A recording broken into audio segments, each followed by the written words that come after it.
All right, everybody, welcome to the Hunting Gear Podcast. I'm your host, Dan Johnson, and today our guest is David Hughes, who is a fellow whitetail hunter here in the Midwest. David, how you doing? Not too bad, Dan. Yourself? I'm doing good, man.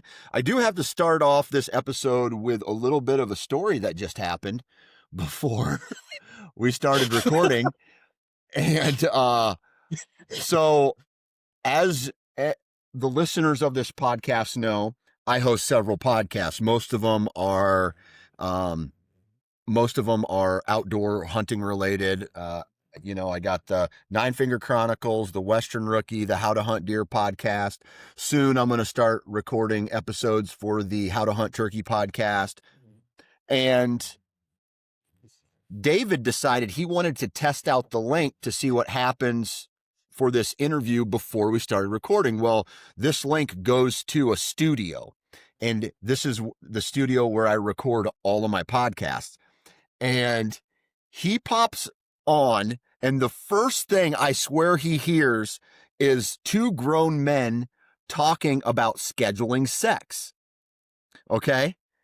And I host another podcast with another guy. He's a counselor. He's a marriage counselor. He's just like a crisis counselor. And it's called Man Therapy. And so this podcast that we talk about on this podcast, we talk about all thing men issues, men's mental health. We talk about, like sports, kids in sports. And one of the topics that happens in men is when you've been married for X number of years and you have had your kids and you got a busy schedule and your wife is maybe in her 40s and she's going through the perimenopause phase. One thing that counselors talk about is potentially scheduling sex with your partner. And you popped in at that exact moment, and I'm like, I wonder what this guy thinks. Dan, if there's anybody else, I would have been kind of concerned, but it's just you. So I just kind of exited out. Yeah. So it's like, I'm weird enough already where it's par for the course of all the other shit that I do. Yeah. It's just normal. I love it. So I'm now this is the crazy thing. Now we have to somehow pivot really hard to talk about hunting gear and equipment, but I believe we can do it. We can do it. All right. Before we do get into today's topic of conversation, I do have to say thank you to partners of the Hunting Gear Podcast. The first one is Reveal Trail Cameras.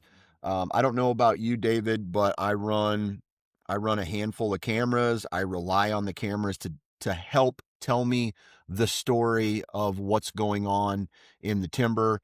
For example, right now, man, I got this one trail camera, and right about noon lately, between noon and 2:00, there's been a lot of movement on this trail camera, which is weird for this late season time frame that we're sitting in. So I think this upcoming week I'm going to get out there and I'm going to go see what I can do on this second season shotgun here in Iowa.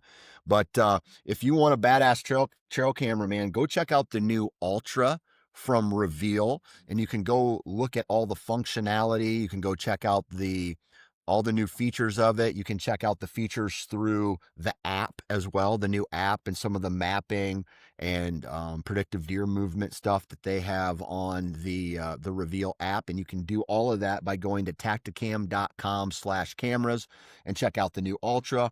Next on the list is the Muddy DV8 series. And the DV8 series is a line of clothing. They have base layers, they have insulation layers, they have some shell layers, and it's not designed for 100% cold, extremely cold temperatures, but this lineup, if you live in the South, seems to be a no-brainer. It's going to cover you for a lot of the southern type climates. If you are in that early to mid-season, all the way through early November, it's going to get you there as well. So the best thing to do is to go check out muddy.com and click on the footwear and apparel, and you're going to be able to go check out the entire lineup of apparel and gear, hunting camo from Muddy. So there's that. All right. First off, I want you to tell me how many bucks you've shot this year. I shot 5 and 5 25. deer. Holy shit. Yep. And in what states? Michigan, 2 in Michigan, 1 Okay. in Illinois, 1 in Indiana, 1 in Ohio. Okay. That's an accomplishment, right? Thank you. And would you say that these deer are in that above average category for the states that they were in, all things No, considered? No. no, they're all 3.5 and older. They Okay. were all public land though. All of them were They're public land. all of them public land, DIY walk in. Never been to any of these spots before. I literally walked in, scouted my way in, set up, hunted, and God blessed me. It's all there is to it. Yeah. So on the Nine Finger Chronicles podcast, we're going to talk on another time. I'm sure we'll talk about that. But today, I want to talk about the gear you used in this $5 season that you've had so far. Okay. Okay. And why you're using it. To get, because I mean, it sounds like you have things pretty honed. Yeah, luck plays a little bit of part in it, but there's a skill set, but also the gear that you're using plays a role as well. So Sure. let's talk about the gear you're using, man. Sure. Um, I will start with probably the most important first is my main run and gun setup, which is a Lone Wolf .75 tree stand Okay. And that's the and Lone Wolf custom gear, correct? Lone Wolf custom gear. Yep. Okay. Yep. All right. And I have the tethered one sticks with those. I Okay. was running their 17-inch double steps. But as far as the stand and the sticks go, they fit together great. They're nice. Yeah. I hunt pretty low to the ground. I don't know why. I mean, it's just I hunt the cover. But Yep. most of the time, for whatever reason, the cover I'm in, where that's where the deer are or whatever, I'm 4 to 8 feet off the ground. And that Really? usually means small trees. And the way their sticks are designed with the Allen bolts that come out of those, a lot of times they were too wide for the trees I was getting in. I couldn't get them on the tree. So the one you were using the one stick, but No, you I had was to, using the Lone Wolf custom doubles, okay, you were the using the 17-inch Lone Wolf, doubles. Yep. but the bracket on the back was too wide, Yeah, you're they saying? use these, like hardened steel grade 8 hardware bolts that come out and they grip the tree. They're awesome, but it just the trees I was running into spots going in blind so often. Yeah. I just, when you got the tree, it's just the tree and I was running into spots where they wouldn't work on the for the tree I was in, so I ended up going to the tethered one sticks. Okay. I the packability of those one sticks. I got the G3D printing quick clamps. They're like little horseshoes that go on them, so they snap Yep. together instead of using I'm not a fan of the tethered little prongs that go in that come with them from the factory. Those things they break. They didn't have good luck with those.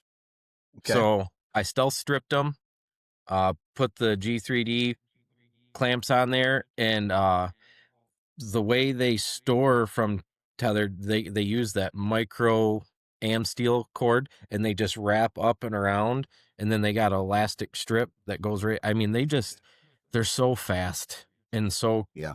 quiet, and it just man, I usually only need 2 of them anyway. I do run an 8er on one of them just in case.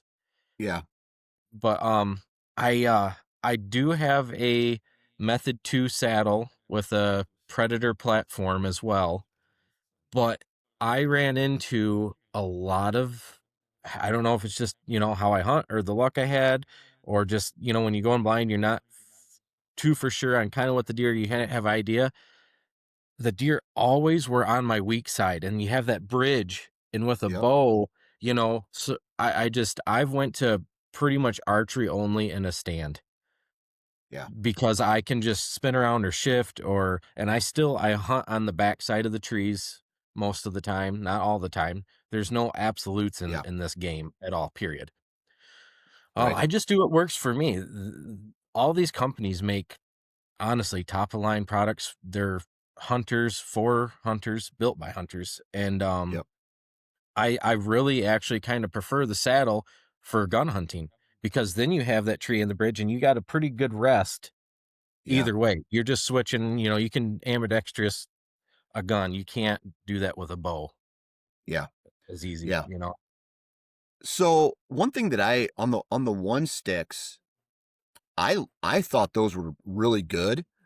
My issue with them, and maybe you have a little tip or a trick for me. Yep. I had trouble getting them apart. The little orange little pegs that stick down into the Yeah. holes, I right? I got rid of them.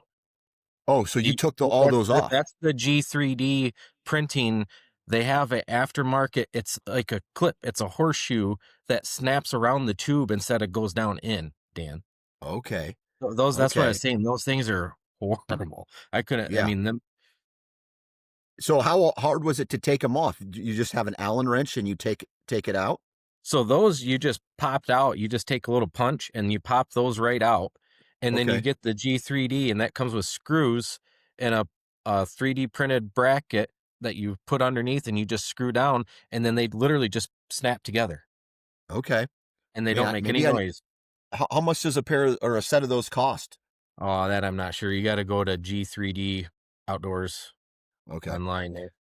I'd have to check that out because Local I Michigan guy. used them a couple times, but I was in the woods just like, I mean, trying to yank these bastards apart, and Dude, it they're wasn't working.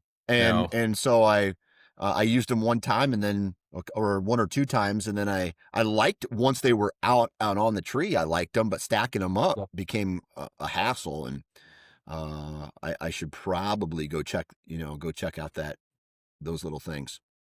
Yep. Yeah, Okay. just the main thing on them was the packability, how they fit together, and then Yeah. the am steel, how it winds right I mean, man, they're thought out really well.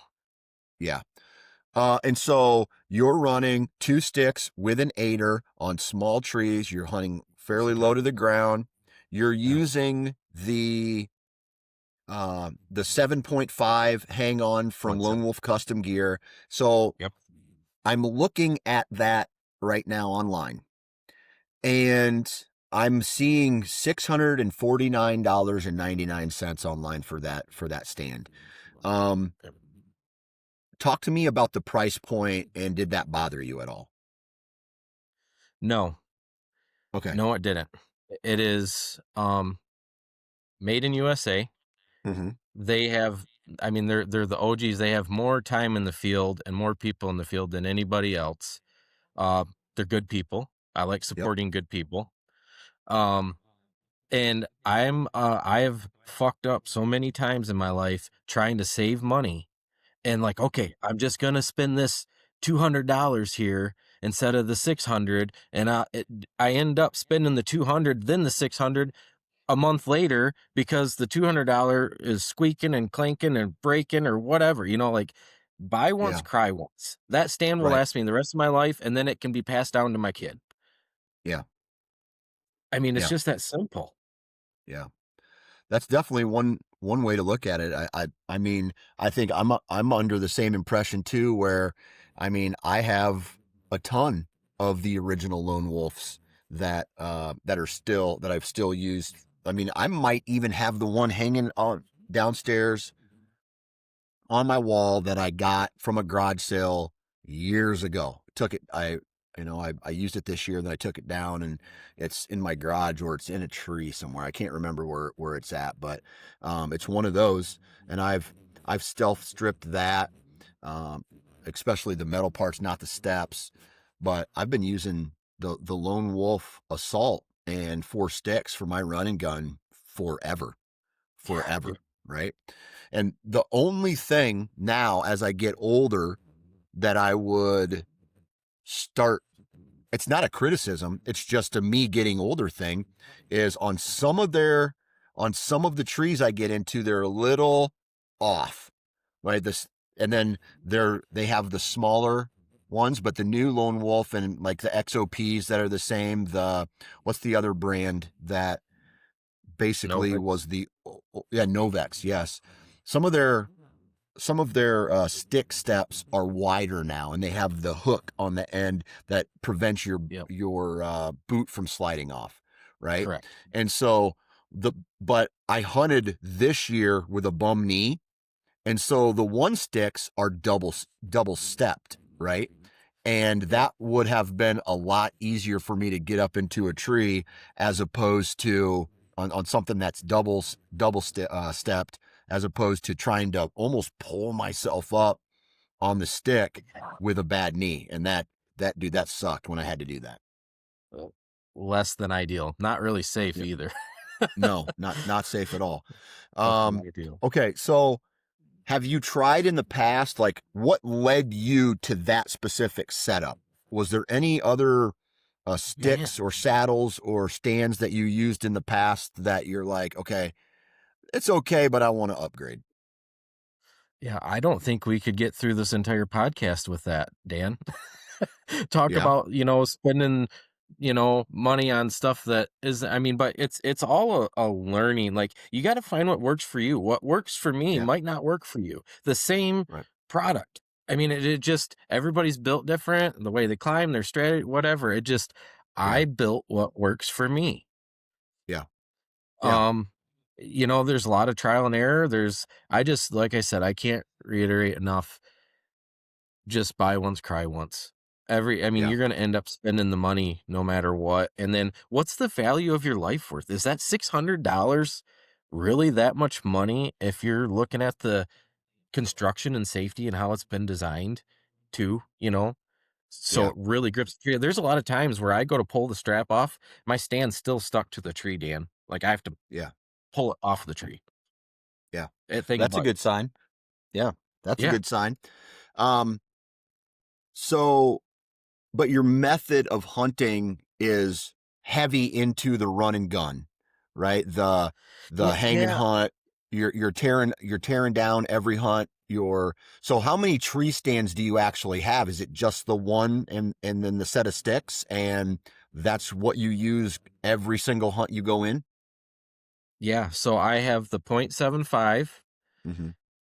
I have a set of the Lone Wolf Custom Gear 17-inch doubles. I Uh-huh. have a set of the tethered one sticks, and then I have a tethered platform with a Latitude Method 2 saddle. Yep. But like I said, I'm all knock on door permission public land. You know, I don't have a pre-hung anywhere, and the deer patterns change every year. I mean, hunt to hunt.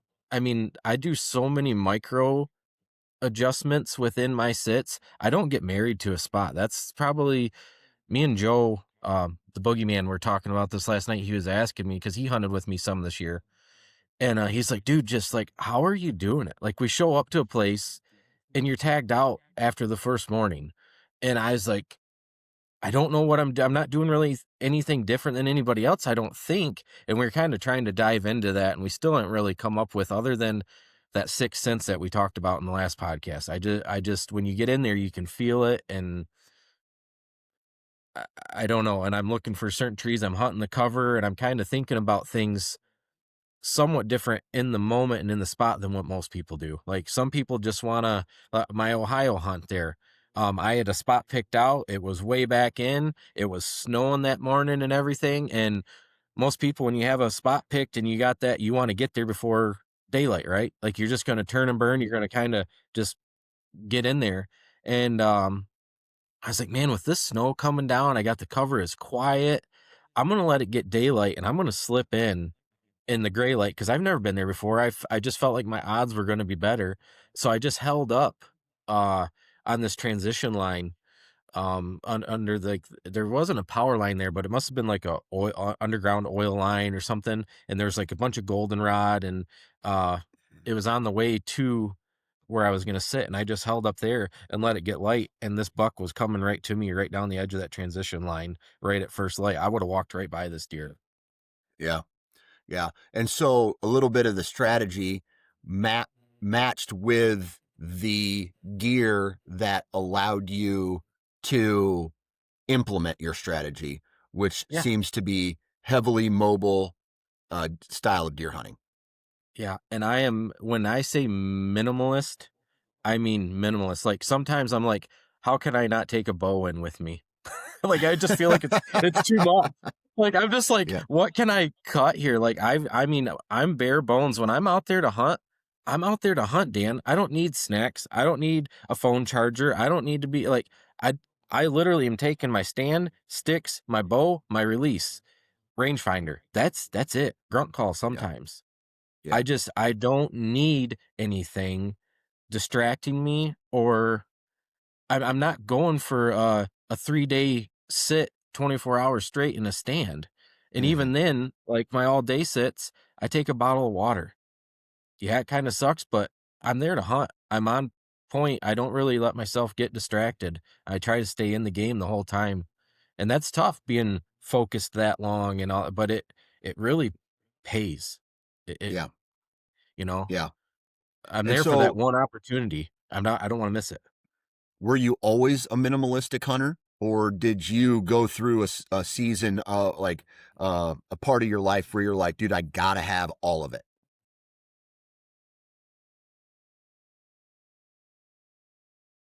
I would say my teen years probably.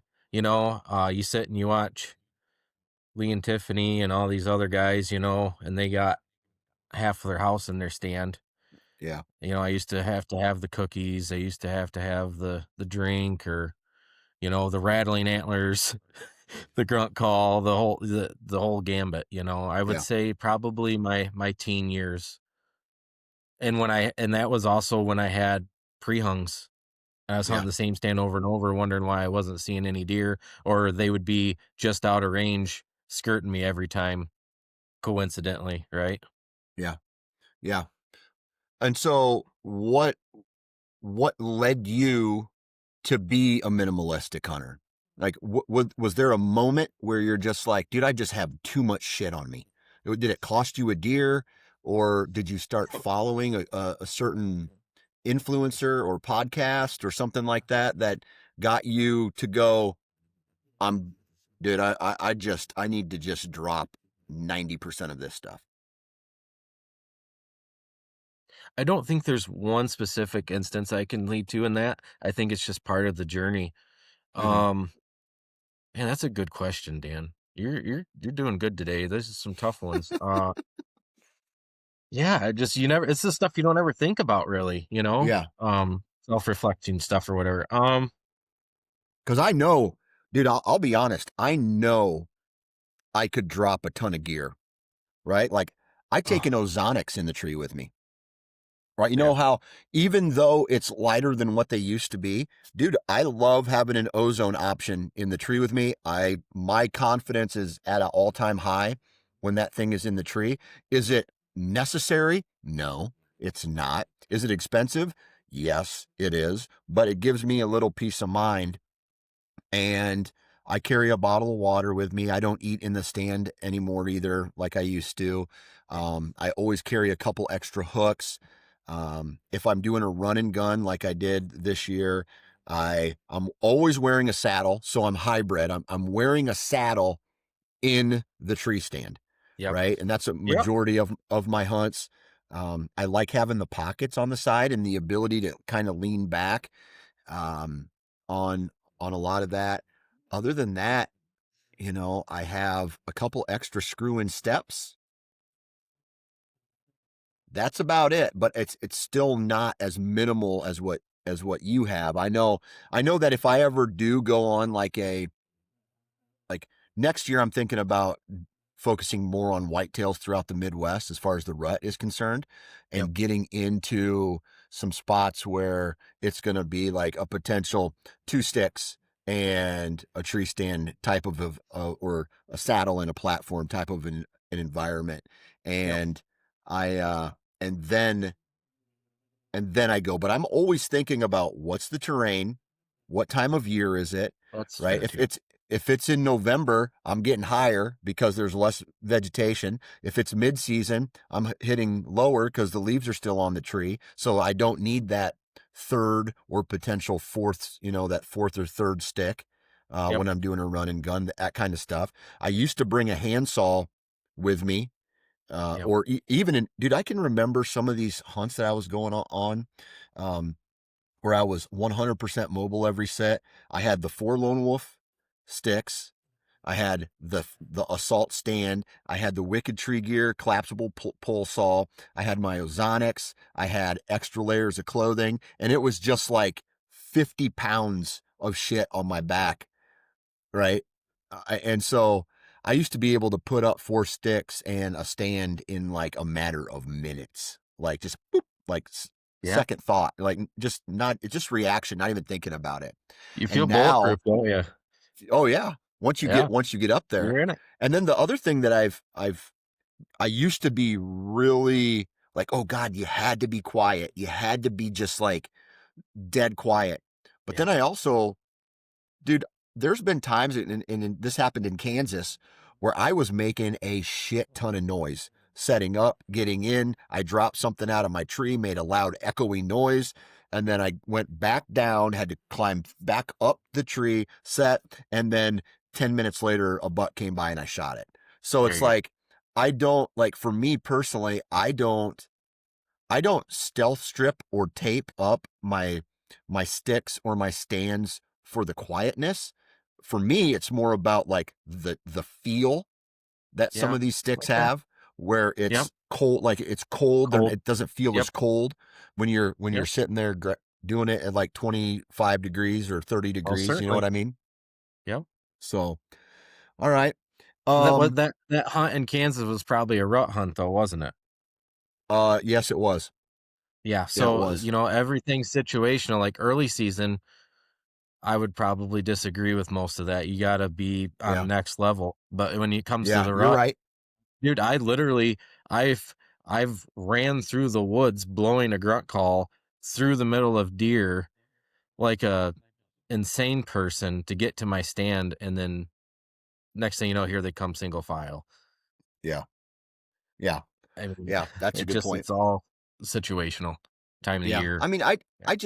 I've been like, I also hunt in a lot of active farm ground where there's Yeah, tractors, and 100%. like I can remember I hunted next to a pig farm one year, and if you know anything about pigs, they have these feeders where the pigs will use their nose and they'll lift up And they drop. like a door, and then they'll Yep. feed and then they'll drop. So the Yep. entire day it's just like clank, clank, Clink, clink, clink. clank, clank, clank, and they must get used to it. For sure. I mean, I could see the feeder from where I was at, and sure enough, Yep. deer were coming by. So is what it is there. That's Um, cool. how do you how do you make the decision on what bow you're you're gonna buy? Feel 100%. Yeah. For whatever reason it is, I'm pretty much married to Matthews now. They just fit me. I mean, Hmm. I actually won the Hoyt at the Lone Wolf Mobile Hunter Roadshow for the 100-yard shot 2 years ago, and I decked that thing out, had it also, and I just could not shoot the dang thing. Yeah. Um, it just didn't fit right in my hand. I tried grips, I did everything, and I was just like, I'm going back to my V3X, and I actually just sold that, and I just ordered the Arc. Yeah. It just So you find would something you? that fit the way my shoulders are shaped or whatever, the draw si it just the grip, the way the bow they fit me better. I think anybody should go put a blindfold on and shoot 8 bows, then down to 4, then down to 2, and then go from there, I mean, Yeah. you wanna go by feel, and you want that weapon to be an extension of your body. Yeah. You want what feels the most natural. Like, my buddy, I can shoot my Glock, no problem, just right out, not even aiming, like, pointing a finger, and that thing's gonna hit. I pick up a SIG, and I'm 6 inches left and 3 inches high. It just doesn't fit my hand. But he can't shoot my Glock, and he can shoot the Sig. I mean, it's Yeah. just there's nothing wrong with either, and you just got to find what works for you, man. Yeah. I What's like. the are you so you say you're kind of married. Does that make you brand loyal? Do you still go out and try to shoot different brands of bows every I time you're do. looking for Yep. a new bow? Yep. It just seems like I know now, though, if that makes sense. Like, I'll Yeah. still do it, and I still did just here recently before.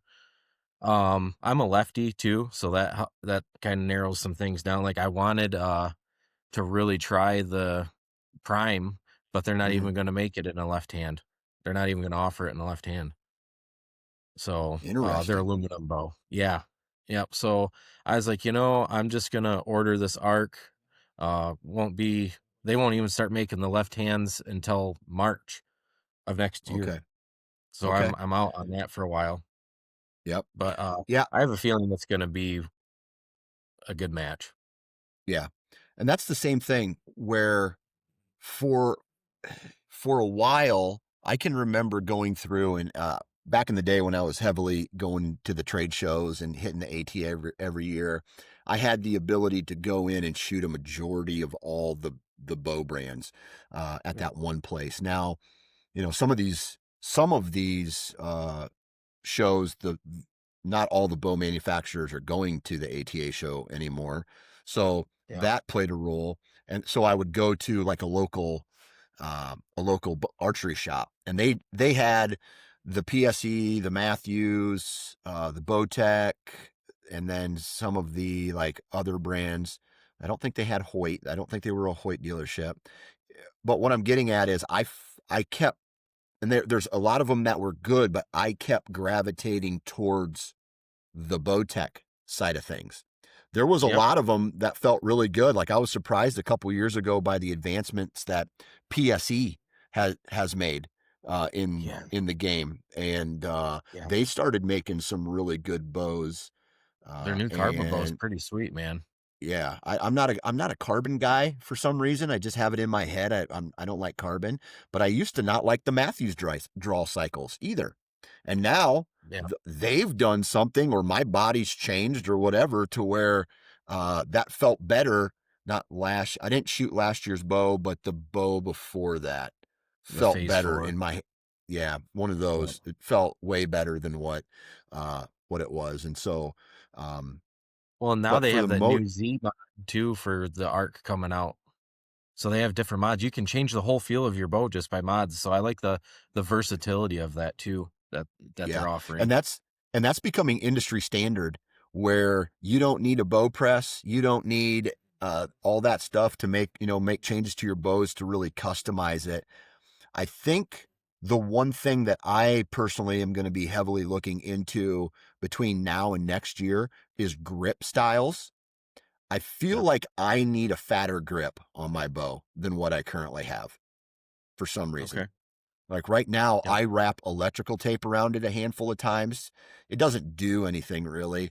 I like the feel of Yep. the hockey tape on there, the grip of that tape, but I feel Yep. like I need a wider grip, and so Okay. that's So going to like a be an app. square grip. Matthews makes that square grip. That's another thing. It's all about personal fitment and everything. Matthews, you can buy the set of grips that you can put on the bow. You can do just the side plates. You can do the back. They got a square back. They got a rounded back, and there's Yeah, another one a whole like a bunch of more different accessories. Yeah, yeah, and you can fit yep, it, to you. And then they got the Chris B grip too. yep. You just gotta And so, find what fits you. You can't go wrong with any of the new bow. Like, think of the technology that's out there, Dan, nowadays. Like, yeah, we're so spoiled, dude. yeah, yeah. I gave away in 2006, I believe it was, I bought a Bowtech Tribute. I wish I didn't give it away. And I wish that I kept it so I could go back and shoot it to see what it feels like There's compared to what's on the market now. You know what I Yeah. mean? I also have one of my favorite bows I ever shot was a Prime Logic, and Yeah. and that's I think one of the last years they made the double cams on the primes, on the Yeah, tops and bottoms, to get rid of the and cameline or yeah. it had it had limb stops on it. And dude, I felt at home at full draw at that bow. And now, really, what I'm doing is it's just sitting there, basically waiting for me to give it to one of my kids whenever Yep. they get older, old enough to draw it back. But if Yeah. they ever do, so Yeah, I had the V3X for 5 years. There wasn't yeah, anything that really came out that I was like, "Man, this deserves an upgrade," or "This need," and this year, man, they really hit it out of the park for me personally with a lot of the micro tuning available and everything. Speaking of Bowtech, do you remember the Bowtech Obsessions?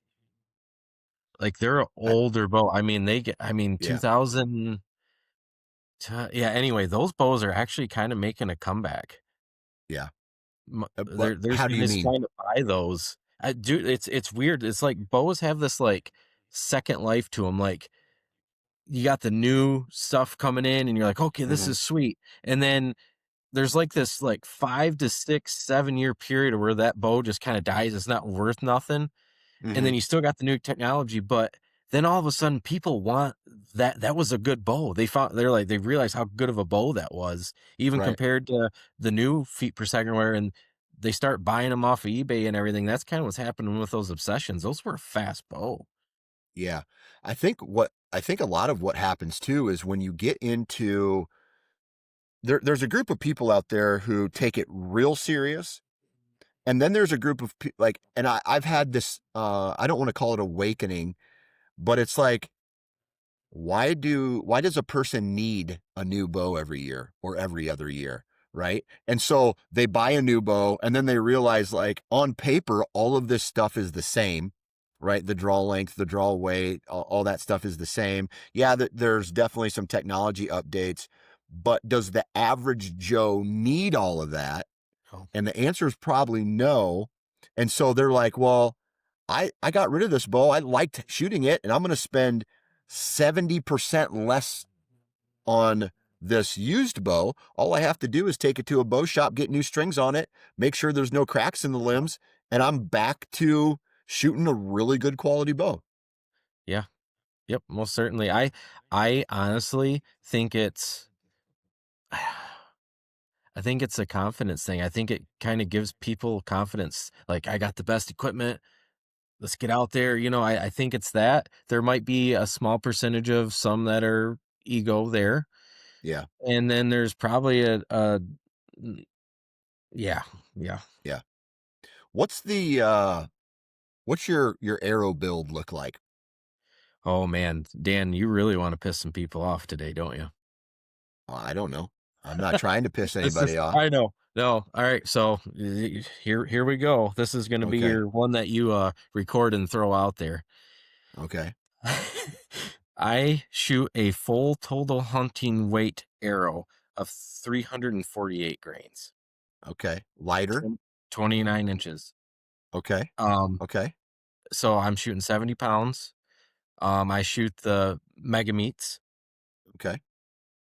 and I run feathers on the back that really helps steer that lighter arrow. And this is the reason why. Guys, we're hunting goats. All there is to it. We're hunting goats. Hmm. I don't care if you have a 800 grain arrow. If you shoot that deer in the shoulder, you're not blowing through that. You're still wounding that deer. So what I have went to do, ask me how I know. This is how talk about a long journey, full Hmm. cycle.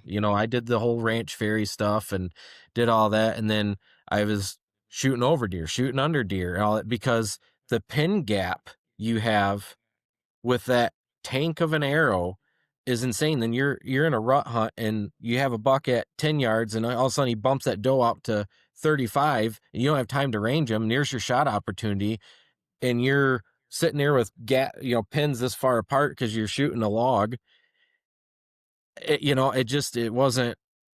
It wasn't working for me. So Yeah. I went to this think logically here. Like this, let's just think logically here. Ran the numbers, was still up there around 80s, mid 80s for kinetic energy. And I was with my V3X, 29-inch draw, 70 pounds, 319 feet per second. Mm-hmm. I could be 3 inches high at 10 yards. Well, this is with one pin, and I was 6 inches low at 40 yards with one pin. Figure that out, Dan. Like Yeah. one pin. You put that on that deer, your arrow's going home. And Yeah. people get off of the shoulder. Like when you're young, raising up, and this is how my dad taught me. He says, follow the front leg up. I don't know if you was Yeah. taught that, Dan, but follow the front leg up, follow the front leg up. And it was so hard for me to break that. Yeah.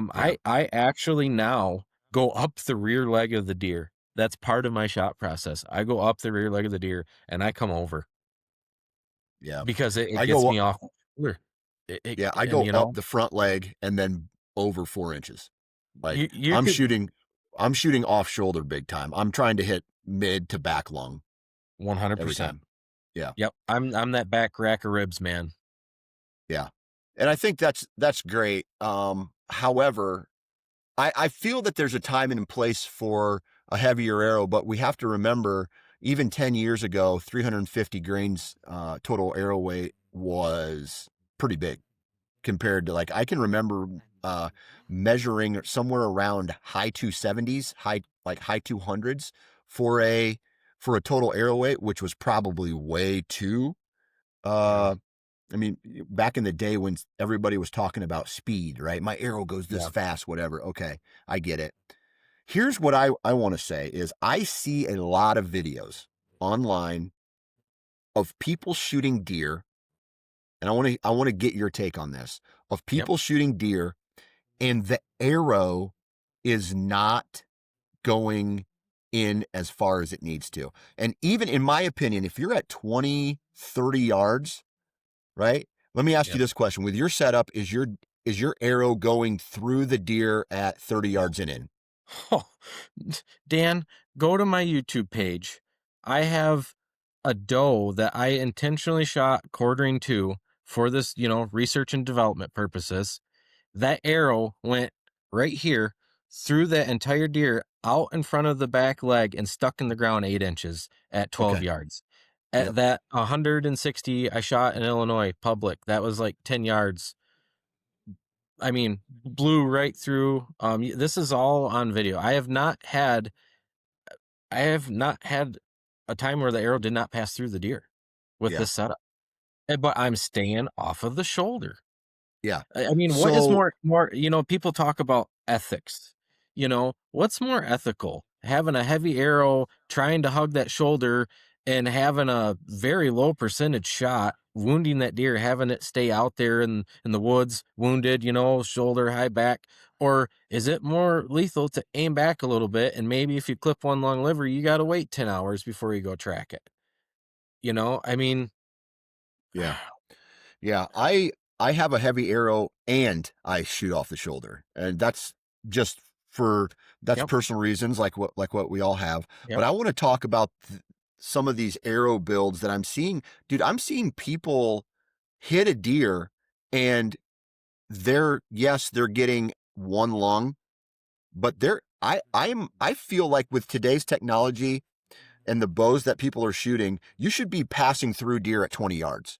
Even if 100%. you hit, even if you Even at hit a 55 pounds. rib, even if you hit a rib head on, right? Prime example, Tiffany Lukoski. Her arrows are blowing through deer Yeah. with mechanicals. It's all about setup. She can't be shooting more than 50 pounds. What are some of the reasons you think why people's arrows are not going through deer? It just comes down to setup. It just has to be. I don't know. We're getting out of my knowledge range here, so I don't want to talk out of place. Um, I don't think they're spending enough time running numbers, with their weight, their setup, their arrow length, their shaft size, grains per inch. It's all right there. You just got to know. You gotta go to your pro shops. Like lean on, but there's not the best ones out there too. I mean, you're gonna get upsold. Luckily, I have my buddy Tom Irwin Archery Mechanics here. He used to work at Shoepex. super good guy. I actually went to him with this arrow build and was talking to him, and he kind of was like, "Man, Dave, that's really out of the normal." But then, like you said, we ran the numbers, and he's like, "Holy crap, you might be onto something." So we built it, and now he's built the setup doing the same thing. I mean, it just speed kills. You For got to have that balance. yeah, Everything's about for balance. and you I said yours think is you got your your total arrow weight FOC is 270 or 370, you said? Total arrow weight? for, so it's 348, Okay, 348, and that's your 347, total. 348, 349, right in there Okay. All right. Yeah. Yeah. I with the mega I meat. don't know why. I'm blessed with a 30-inch draw, Yeah, 70 pounds, and so I rub it shoot a in. crowbar pretty much. It's not 600 or higher, but I also uh I set my arrows up for just in case type moments, like just in case I do have a marginal shot, I want to smoke a shoulder. And I've had times where I've hit that shoulder with a heavy arrow and it's zipped through because of that. I've also had I go out west. That means I need a longer shot. That means I need kinetic energy on my side, as the arrow loses speed traveling through the air. And then just in case I ever want to go on an elk hunt, which I would have to change broadheads and go to I would have a to do the fixed same blade. thing too at that point. Yeah. Yep. Yeah. So I'm I don't know. hunting deer. Yeah. So I'm always thinking I'm going to go on an elk hunt. I never go on an elk hunt. And so I have an arrow build for an elk hunt or like a bigger mule deer, but it's awesome when it also zips through a So, whitetail like a so hot what's knife. yeah, what's cool with my setup is I still run a 5 pin, but I Hmm. know my top pin with my setup is good from 10 yards to 40 yards. But Yeah. I do run 2 extra arrows that are my old, like, 490 grain setups roughly right Hmm. in there, just under 500, and I left my pins there. um, I've never used it since I've done this. I haven't used it. I just but they are there for whatever reason. Like, if I was in a very high wind situation, my arrow Hmm. setup is not going to fare very well. I'm gonna wanna grab my heavier arrow. But like I said, I don't have to recite my bow in. I just know that I have my dedicated pins for that heavier arrow because the pin gap. But I like running one pin out to 40. I mean, it takes Yeah. me out of the equation.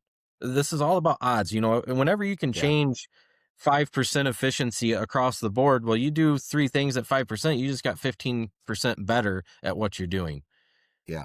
It's, Yeah. I like that I idea said that right. of, I like that idea of basically using your 20-yard pin, like using a one, like, cause I have a 5 pin sight and I gap shoot sometimes if I need to, like I range something at 25, I'll put Yep. the 20 on top and the 30 at his belly or whatever. Yep. And, and gap shoot. But I like the idea of having your 20-yard pin. And if it's not 40 and it's not 20, it's somewhere in there. You can still put your 20-yard pin on it Exactly. and smoke it, It you know? happens fast out there, man. I'm just being Yep. real. I Yep. mean, I've been out there so much. Like, I'm trying to put every odd in my favor to Hmm. capitalize on the one moment I was blessed to have. Yeah. It's, Yeah. you might only get one of those a season. Yeah. Here's the other thing that I didn't like about a heavier air, or I didn't like about weight arrows. Um, I had kind of the opposite where I felt my pins were too close together in certain scenarios. And so there was a time where I felt like there was potentially some shooting light left, and I would draw back at a deer coming in a low light scenario, and I almost had pin blindness. Does that make sense? Where I Yeah. couldn't necessarily see, and that's probably maybe not the arrow's fault, but the fiber optic and how much light it's putting out. I probably needed a smaller, like a what's that?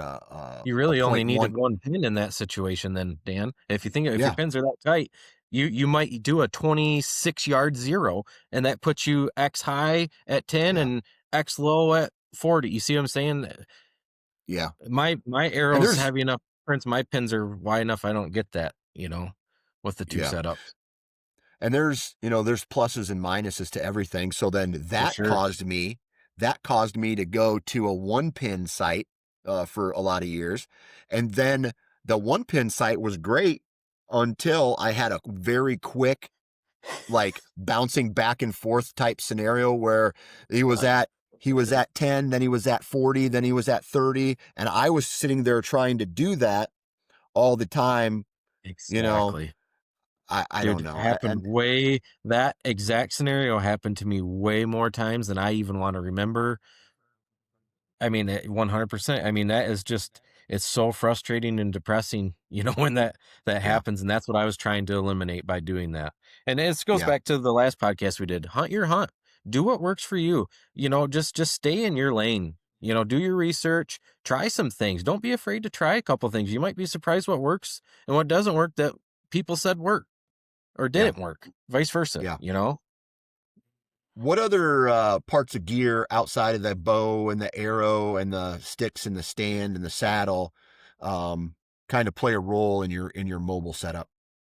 So more recently, Osseo. Okay. Dude, that the fit and finish of that product. I was a Sitka guy before, and I still am. Nothing wrong with them. They don't have pockets where they need to have pockets most of the time. I don't know if you've experienced that or not. Like some of the early season Sitka stuff, their pants didn't even have pockets. I'm like, come Yeah. on, guys. Um, and Joe was just next level. He's a good guy. He's good Christian. I like I said, I like supporting good people.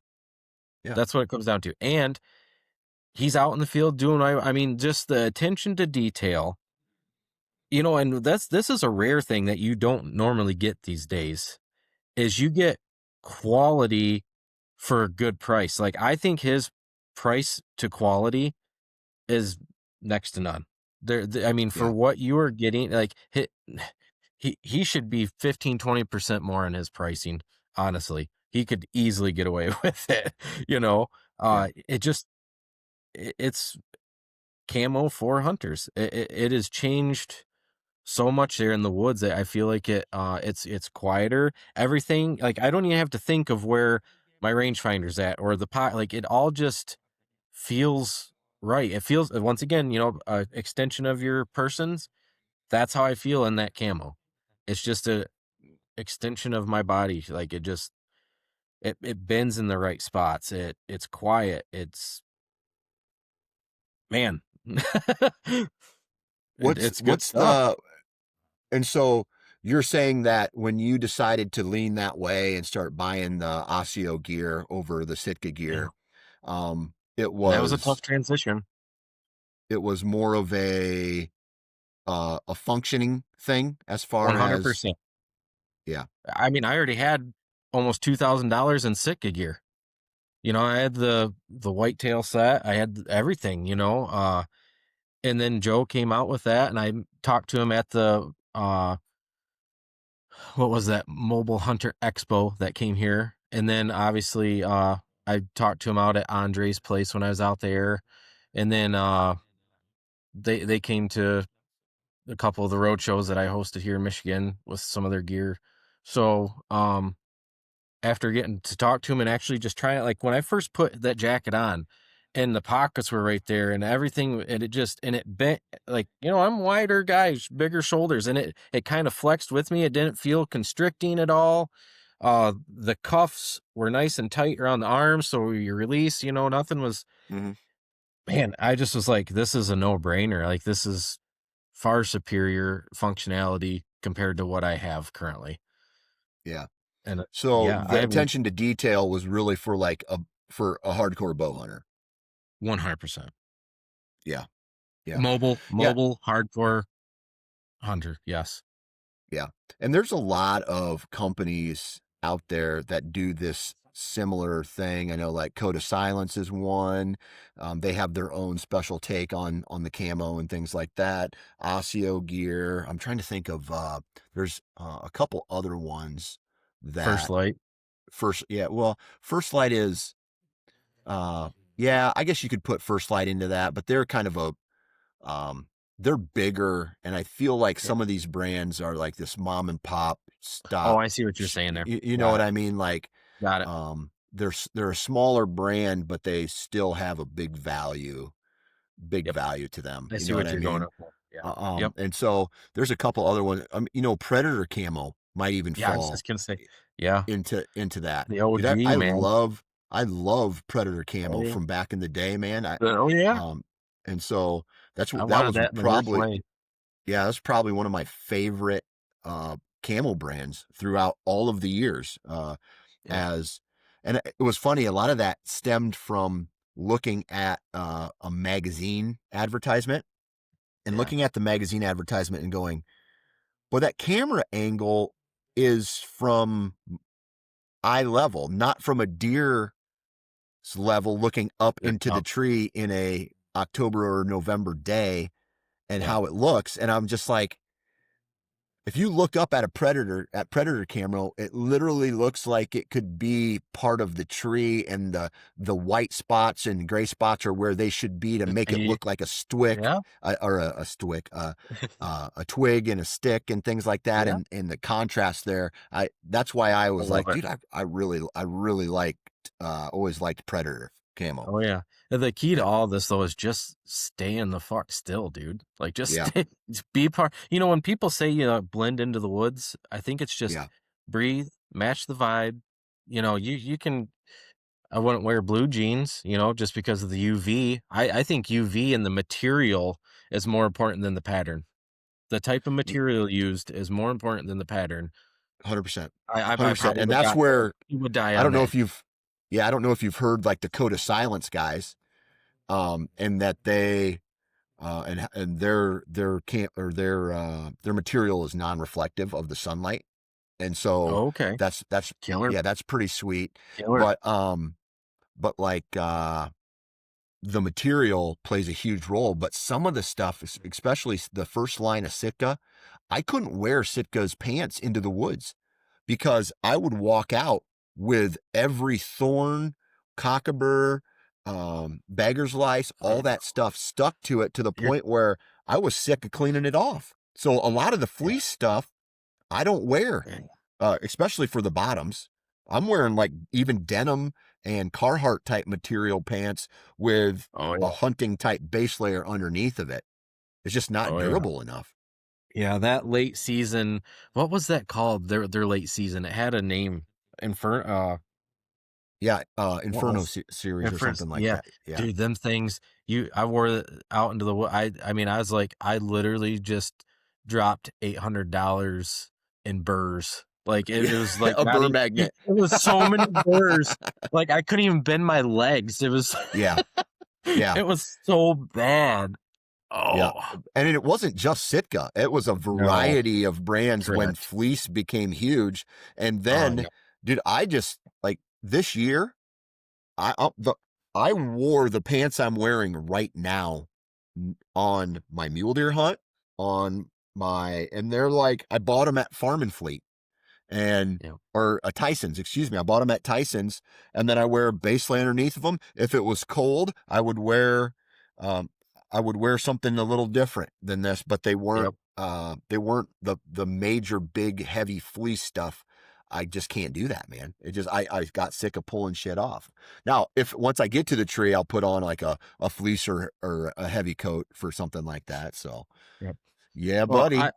I'm so fat that I pretty much go out in just a t-shirt, and then I got the Lone Wolf half pack that I do Hmm. use towards the late season, but I don't really have anything in it. I'll put my grunt call in there, a bottle of water, and it's on the back of the stand, but on the bottom of it, it's got a flap that goes out so I can roll my jacket up and clip it in Yeah, there and have it on my stands that go up the tree. So that half pack is as much if I take a pack with me, that is it. yeah. And you know, that's been a huge assistance in my setup. Yeah.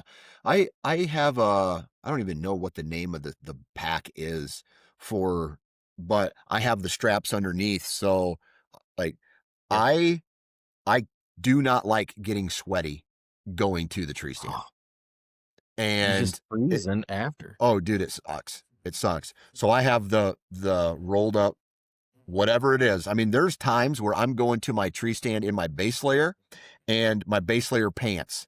Yes. And then when I Yep. get to the bottom of the tree, I'm getting dressed after I set up. I'm getting Yep. dressed and then climbing up and sitting down. So, 100%. so yeah. That's smart. Yeah, Well, you have to, otherwise you'll end up freezing or you get sweaty and cold, like, it's so counterproductive, you know? yep, absolutely. Well, I tell you what, David, man, this has been a great little BS session, a hunting gear BS session. We talked everything from tree stands and sticks to arrows and bows and camo and everything like that. Are you Yeah. done hunting for the year? Oh, yeah. Yep, I went Yeah. 5 and 20. Dude, your show has stooped to a whole level of lowness, like, you actually have a homeless guy on your podcast. Oh, are you homeless right now? I'm homeless, we sold our farm. Okay. We Well, are currently now, living in a van down by the river. well, I tell you what, there's something freeing about that. You can go wherever you want. You have You can no go and idea. do whatever you want. It's game changer. We'll see. We'll see what this journey involves, but yeah. All right, dude. Well, I appreciate you taking time out of your day to hop on and BS with us about gear, man. Sounds good. Thank you, Dan.